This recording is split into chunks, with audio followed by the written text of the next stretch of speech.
Andy Callahan. He is a famous guy himself.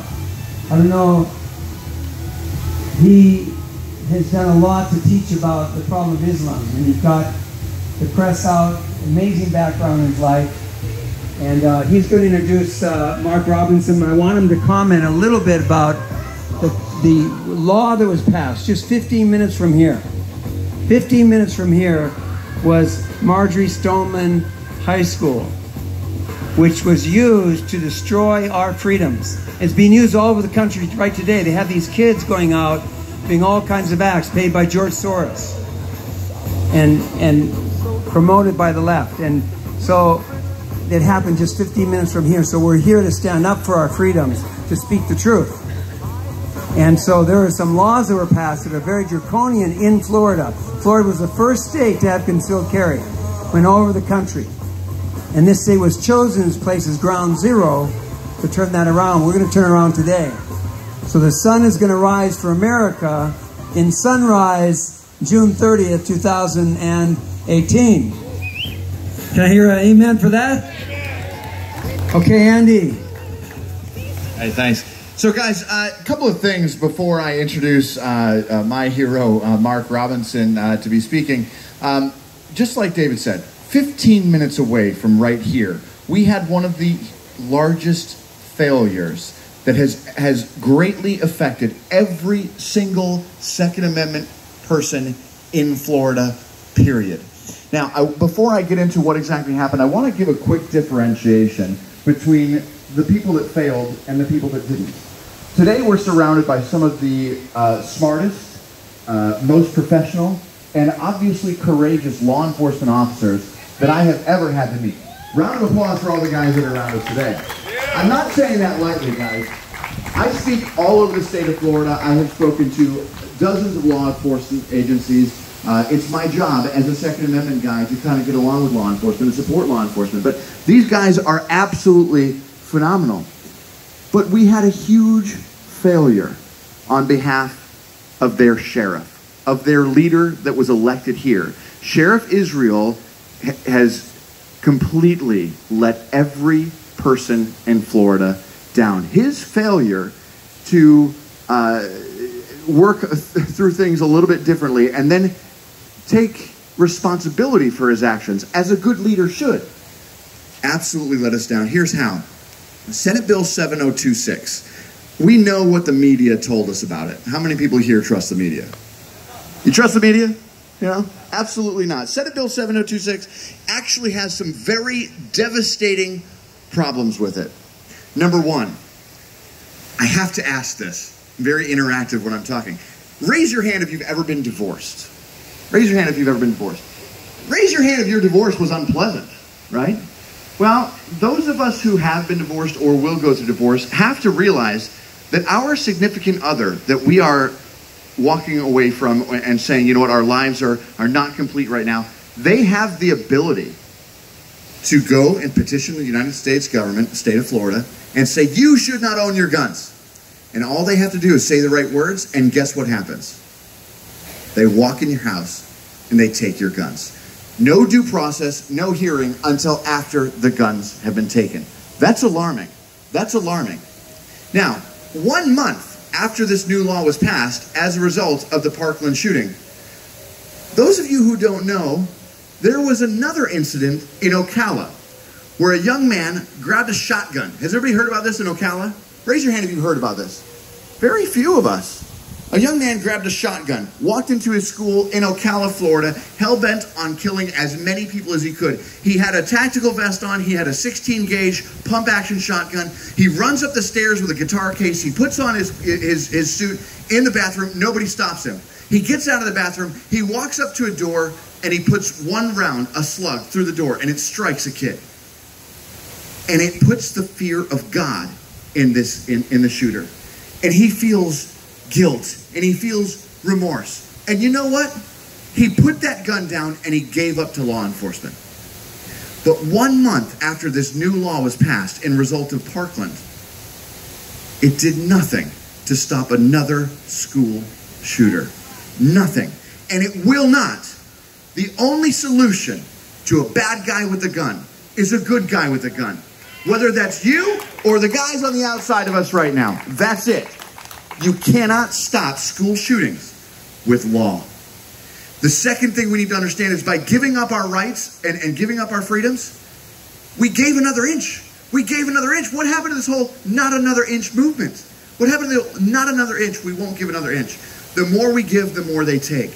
And the thing that I am personally most afraid of, not just the new law, not just the ability for them to come in your house and take your guns with no due process and take your guns before there's a hearing, not just the fact that an 18-year-old adult now can't legally buy a gun. I can't do a background check on him. I own a gun store. I can't do a background check on him because he's going to go buy it on the street, right? He stays out of my shop and doesn't get a background check. None of that stuff matters as much as what the most devastating part is. And that is this.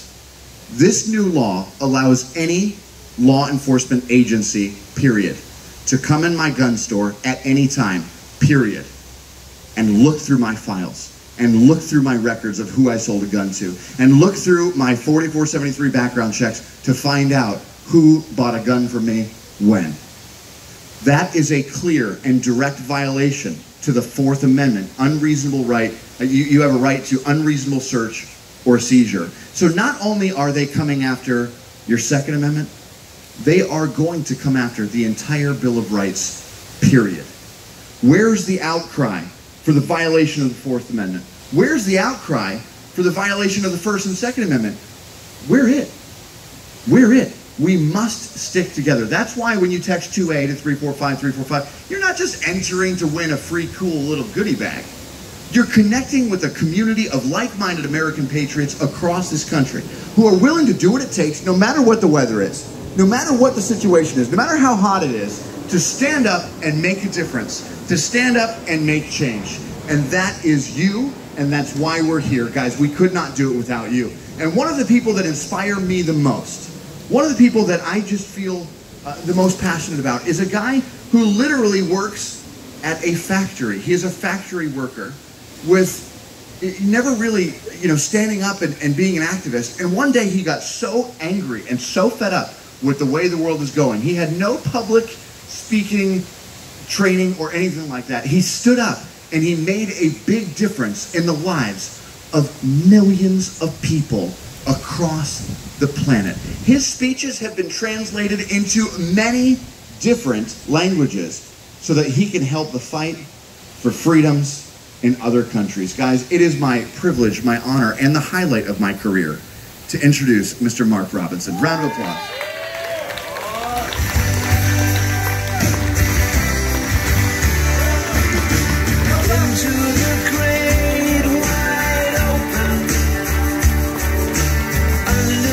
Everyone jump up.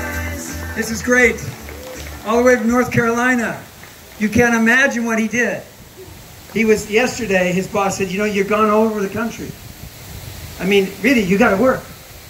He said, I know, but this is important. He said, let me ask again. He goes back, he asks again, and the boss says, I'm sorry, we need you. He calls up Sharon and says, Sharon, I'm sorry, I just can't make it. I don't know what to do. Sharon said, and this wonderful girl, Sharon, where are you? Can you give a round of applause for this wonderful girl, Sharon? Taking care of her son in the hospital, calling from the hospital. God's power is with her. She said, who remembers the movie The Blues Brothers? Raise your hands. All right. There's a part that says a mission from God, right? And you go crazy. You do whatever you have to do. It's a mission from God. Well, Sharon obviously is a fan of that movie because she delivered that to Mark and said, Mark, this is a mission from God. And he said, okay, I'll try again. He said, you know what? If I have to drive 11 hours through the night, I'm going to do it. He made it here, middle of the morning. Can we hear a big shout and round of applause for Mark Robinson from North Carolina? I am the majority. Thank you. I want to say first, and I say this at every event I speak at, I want to say thank you first to all of you all.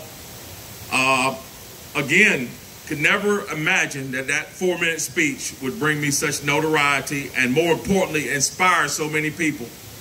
I truly believe that those words that I spoke that night on April 3rd were divinely inspired, because when I came out from that podium and left that building, I actually had no idea what I had said and could not remember what I said. I came home, my wife asked me, she said, how'd the meeting go? I said, I'm not sure. She said, what did you say? I said, I'm not sure, but the police might knock on the door in a few minutes, so be ready. But as it turned out, what I said was exactly what God wanted me to say. He put me in the right time at the right place with the right message. And I believe it's going to inspire a lot of people around the world. Already has, but it's going to continue to inspire people if it be His will. And that's what I'm looking forward to the most. So thank you to all of y'all that sent me kind words, shook my hands, called me a hero, all that. Like I said, I'm humbled and just blown away by that. Now, after this thank you, let me get into this. I'm going right into what I'm going to talk about. The city council speech, if you don't know the history of that, I'm going to leave that to you to look up on my Facebook page. You can look that up. You can find out exactly why I went there if you don't know or if you have not seen the speech. But what I want to talk about right now is this. And I know it's hot out here. I know we're all tired. Some of you probably ready to go home. But I want to drive home a point that's been brought up out here today over and over again, and I want to bring it up even more succinctly. The right to keep and bear arms. The right to own a firearm for self-defense, no matter whether it be from a crazed killer or from an overreaching, tyrannical government. That right did not come from our founding fathers. It did not come from the Constitution. That right came from God Almighty and no one else. Make no mistake about it. Our founding fathers believed it. Our Constitution affirmed it. But that right came from God Almighty. If anybody should ever question you and ask you, do you truly believe that the right to own an AR-15 came from God? Why would God be so violent? You answer them this way. You look at every creature that God ever created. From the most powerful grizzly bear in the forest, to the lion on the Serengeti, to the slugs in your garden. Every one of those animals, when it was endowed by our Creator, with some type of built-in defense.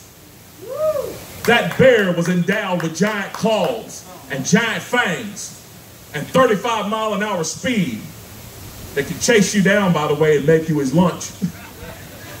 That lion was endowed with the same types of defenses. And even that slug is endowed with an enzyme that makes it unappetizing, unappealing to its predators so it won't be eaten.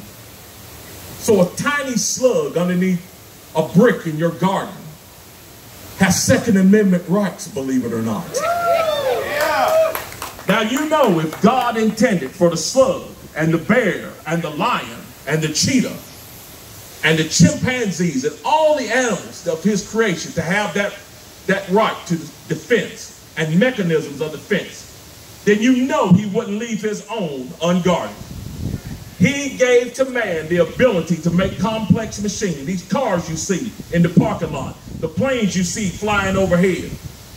We made those to serve our purposes.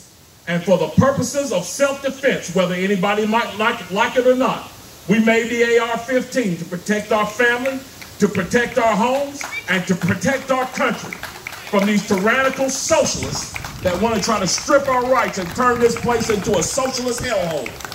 That is where those rights come from. They come from the Almighty. And the reason why they despise those rights is because they likewise despise the Almighty that we believe in. You better believe that. These people are anti-American, they're anti-God, and that makes them anti-gun because they know with those guns we can defend our God and we can defend our country. So we've got to stand up against these people and let them know it's not going to happen. Now, when you're talking about failures, there's somebody mentioned government failures. Now, I want you to think about this. Think about that shooting that happened here at the high school. The sheriff's department, the school failed, government institution. The sheriff's department failed, government institution. The FBI failed, government institution. Who is it that's trying to currently take away your right to defend yourself? The government. There's no bigger indication that you need to have a rifle or a pistol in your house and be well armed and well stocked, that when somebody who's failed that many times tells you you don't need one. If those people are telling you you don't need a gun, you definitely need a gun.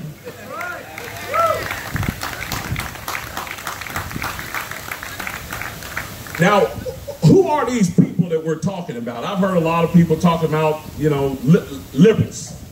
Now, I want to make my position on this plain. Now, ride with me for just a second and listen. Don't automatically go, oh, no, he called me a liberal. Please don't. We are all liberals, folks. We are born from liberalism, classic liberalism. Liberalism, classic liberalism, is the idea in the individual rights of man. Now you think about that for a minute. That's what we all believe. The individual, God-given rights of man. That's what classic liberalism is.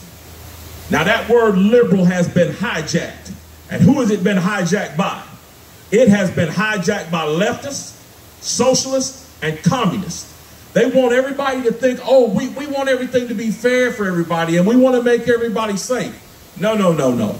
These are the people who despise America. It's not the liberals. We're the liberals. We're the ones that believe in the individual rights of man. The leftists, they believe in the individual desires of man. They believe that it's okay to call yourself whatever gender you want to call yourself. They're the ones that believe it's okay for you to just waltz into somebody's country with no paperwork, no vetting, nothing, just because you want to. They believe in those individual desires of man, not the individual God-given rights of man. That's what we believe in. We believe in the individual God-given rights of man. So when you start looking closely at these people, who do you see? You see the people that want to take your guns away. And here's who it is. It's the people who believe that it's okay simply because you want to crush the head of a human being, a human infant. Crush that infant's head and drag its tiny body out of the womb and discard it like trash. Those are the people that want to take your guns. When somebody who believes that it's okay to murder an infant tells you you don't need an AR-15, you don't need a Glock 9mm, guess what you need? You need an AR-15 and a Glock 9mm and a whole lot of ammunition to boot. Yeah. And then we go to the issue of immigration. Immigration is an issue that's close to my heart. I love the stories of the people who came here from other nations, immigrated here legally from other nations and became Americans and waved our flags and said they were proud to be an American. You look around here now and you can see people who immigrated here from other countries waving our flag and here in support of our rights. But folks, here's what we don't need. We don't need an illegal horde coming over our borders, invading this country. There's a big difference between immigration and invasion, and that's what we've got going on now. You see, because I know this.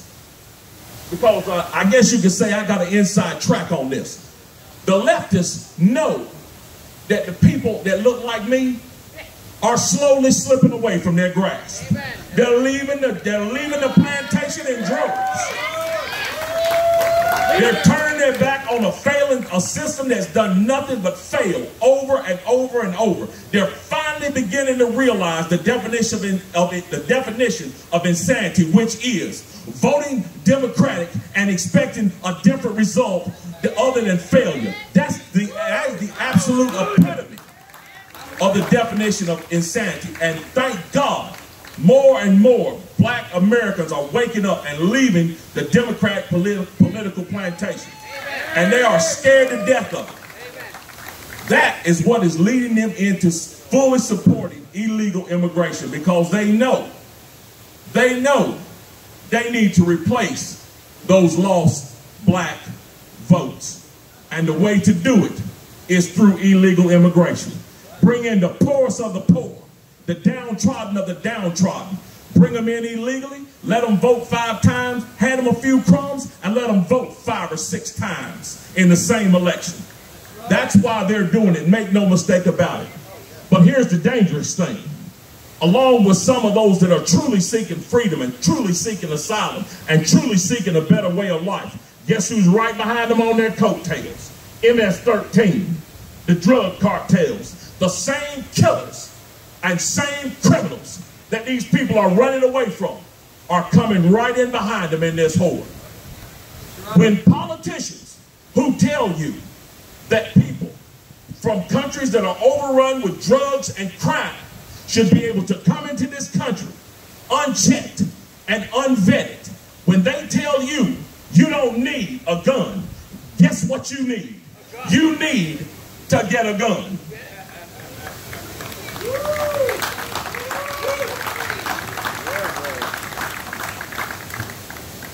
Now, I just touched on this whole socialism thing, but I'm going to bring this socialism thing home to you, and I'm going to bring it to you plain.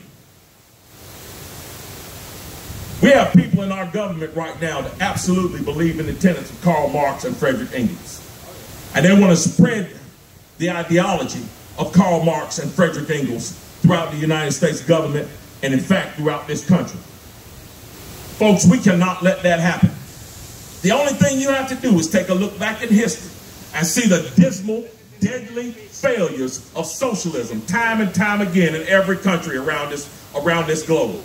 You look at the hundreds of millions of people that have died under communism, and you think to yourself, there are actually idiots who live in the garden spot of the world that want to turn this into a socialist trash heap.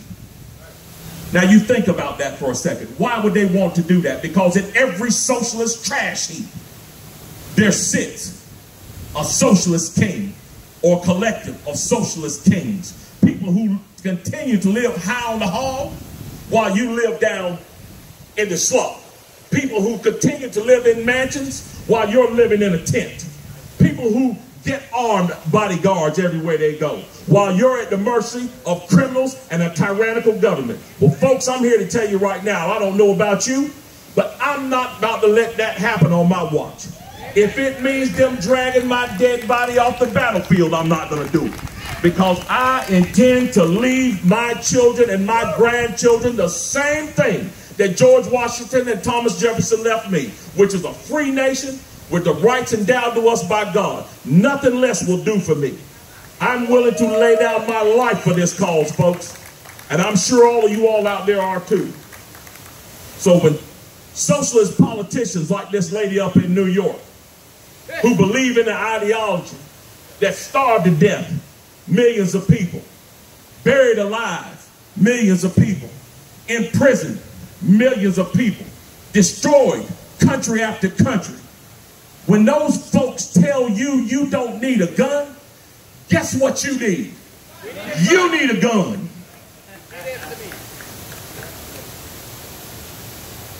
So where do we go from here? What do we do? That's the big question. What do we do? It's not about necessarily just being here today, although I'm thankful for everybody that's here, everybody that spoke today. But we got to take this thing home, folks. And when I say take it home, we have got to take it personal. We've got to start speaking it to our family. We've got to start speaking it to our friends. We've got to start speaking it to our children and our grandchildren. We got to start making our voices heard. Because I'm going to tell you what, the leftists don't have a problem lying just as loud as they can. There ain't nothing wrong with us telling the truth just as loud as we can. And that's what we need to do, folks. So tonight when you go home, here's what I want you to do. I want you to look in the mirror. And the first thing I want you to do is I want you to thank God that he saw fit to put you in a nation as great as the one that we live in now. The second thing I want you to do is this. I want you to ask yourself, do you have the stomach for this fight? Because trust me, folks, it's going to be a fight. And the third thing I want you to do is ask yourself, what can I do to preserve the cause of freedom? And after you ask those questions and you lay your head down on the pillow, I want you to remember this one simple thing. You're going to have to stand up with courage, because courage built this nation. Courage has sustained this nation. And the only thing that's going to save this nation is courage. So folks, stand up, be courageous, be heard. Don't back down. Don't let the socialists win. And make sure you know this: God is on our side, because we're fighting for the rights that he gave us. Thank you very much for your time. Appreciate everybody being here. God bless you. God bless the United States of America.